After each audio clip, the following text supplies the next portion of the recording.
Hello! So today we are making coconut Primavera penne. This is a great dairy-free, meat-free dish. You can add dairy or add the meat back to it if you want to, but it's a great allergen-free meal and easily made gluten-free if you get gluten-free pasta. I have regular penne here, 500 gram bag. Should be enough, depending on everybody's appetites, for about 4 to 6 people. So I'm gonna start today by chopping up my vegetables. I've got some broccoli, a red pepper, and a carrot, and then a lemon as well. Primavera is a great way to get vegetables into your kids with a yummy cream-based sauce. Goes really well with the veggies, so you can definitely beef it up with more veggies if you wanted to add spinach. Peas are a great addition to this recipe. I might actually throw some peas in before I serve it to my family. But for the sake of this video, we are just gonna go with the red pepper, carrot, and broccoli.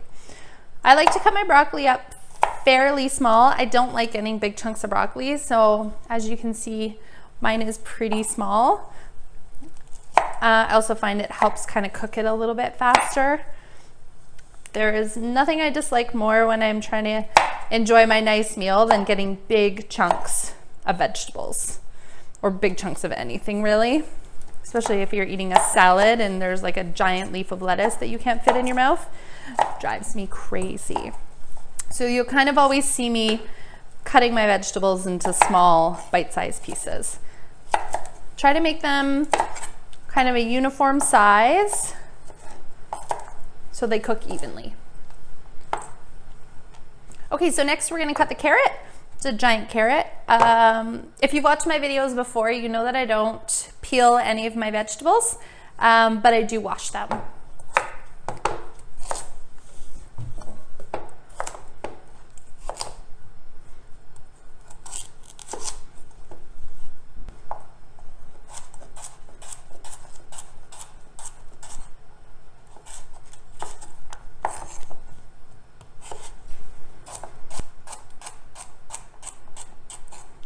So I've cut the carrot into nice little bite-sized pieces, trying to keep them as uniform as possible.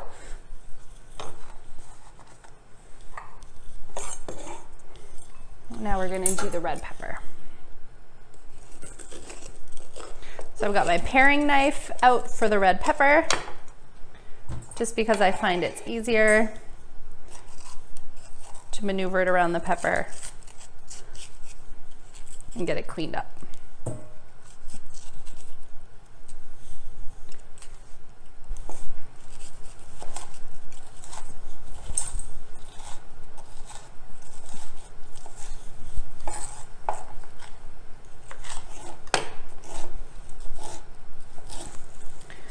So we're just finishing up the red pepper, and as soon as we're done chopping the veggies, we are going to start sauteing them in the frying pan.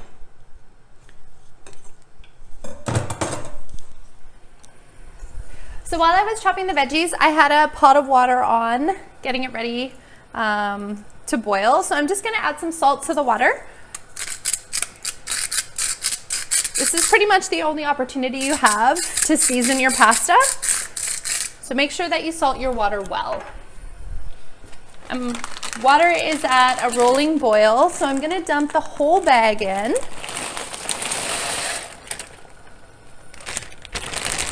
And while the pasta is cooking, we are going to saute our veggies and get the sauce ready.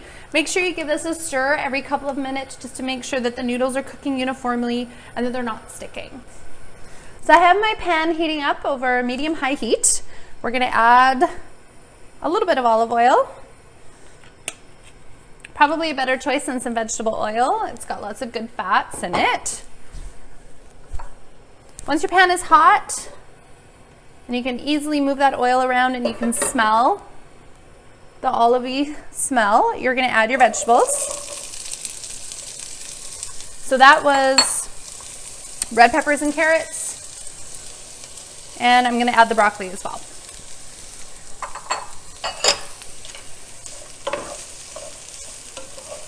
Give that a little stir.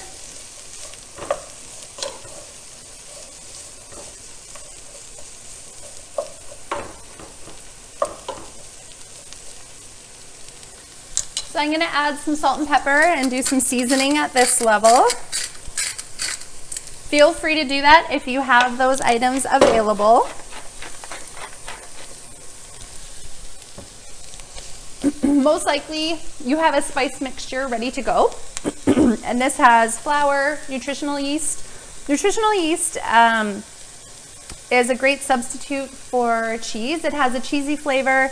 It's fortified with B12, so it's got some good nutrition to it. And that's what's gonna help us give a little of a bit of a dairy flavor to this recipe.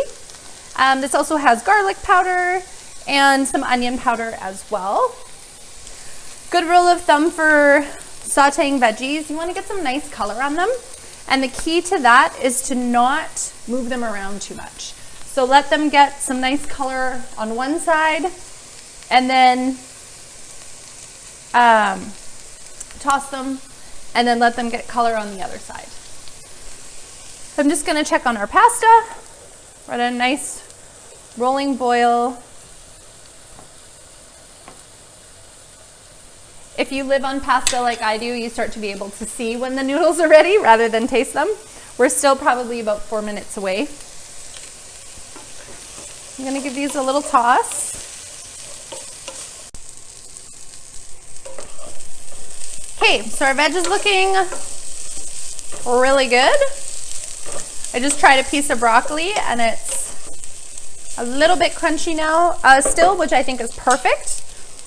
So I'm gonna turn the heat off for a minute and take our veg and just pour it into a pan, just to set it aside temporarily while we make the sauce. You can attempt to make it all in the same pan if you're brave. I prefer not to. So I'm gonna put the heat back on, but I'm gonna keep it at like a medium low. I'm gonna take the spice mix with the flour and pour it into the pan. We just want to get a little bit of a toast on our flour and on the garlic powder. So you'll actually see the flour will turn a little bit golden.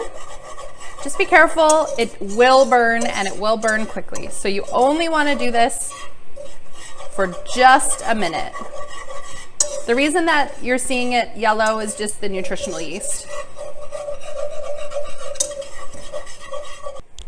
So I have a cup of broth here that I've pre-mixed. Your broth is going to be in your spice mix, but if you are making this at home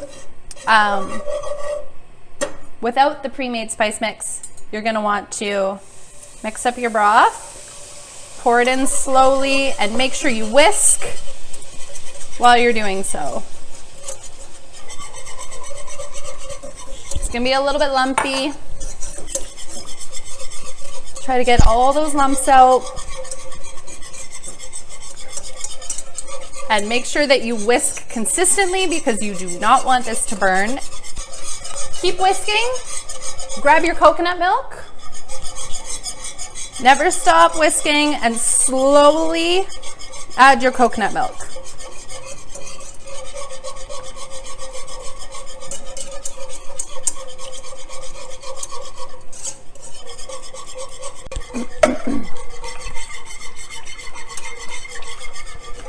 Okay, you can turn the heat up a tiny bit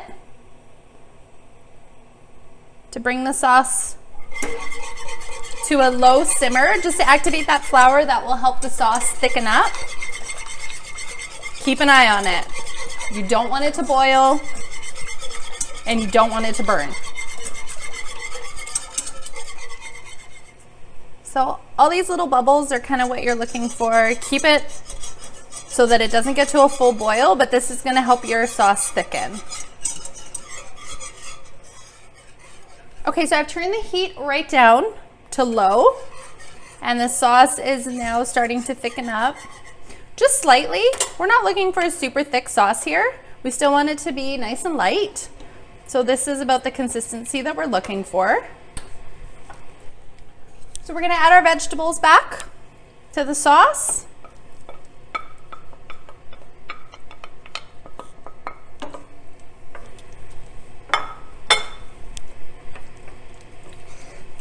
And then we're going to add a little squeeze of lemon.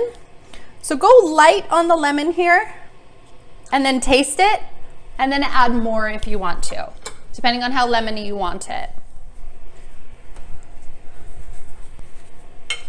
So I'm just gonna give it a little mix. And a little taste. I'm gonna add just a touch more, just to really brighten the sauce and bring out the flavors. I think I dropped a seed in there, perfect. We'll see who the lucky person is who gets that in their food.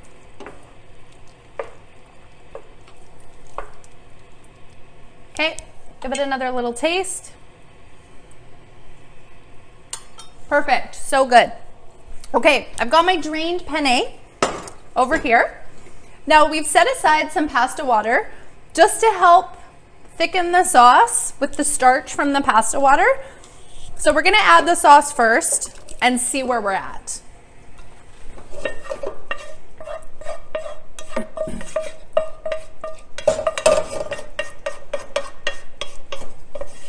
Make sure you get it all out. You would think it might taste coconutty from the coconut milk, but it really doesn't. The nutritional yeast kind of helps to mask that flavor. So I think we've got a really nice consistency here. So I'm not going to add in any of the pasta water, but feel free to do that if you want to stretch the sauce a little farther or help it thicken up a bit. Ready? Okay. All right. So that's our Primavera penne with coconut milk. You're going to serve it hot, just like this. If you want to add a little bit of nutritional yeast on top to top it off with, some Parmesan cheese. You can also get vegan parm and keep it totally dairy-free. Another thing I like to do is top it with hemp seeds. If you get the nice shelled hemp seeds, they have almost no flavor, but you get an extra punch of nutrition. And another good option as well is if you crush up some pumpkin seeds, just toast them in a frying pan, crush them up, put those on top. They add an amazing, really slightly nutty flavor that my family loves. Enjoy!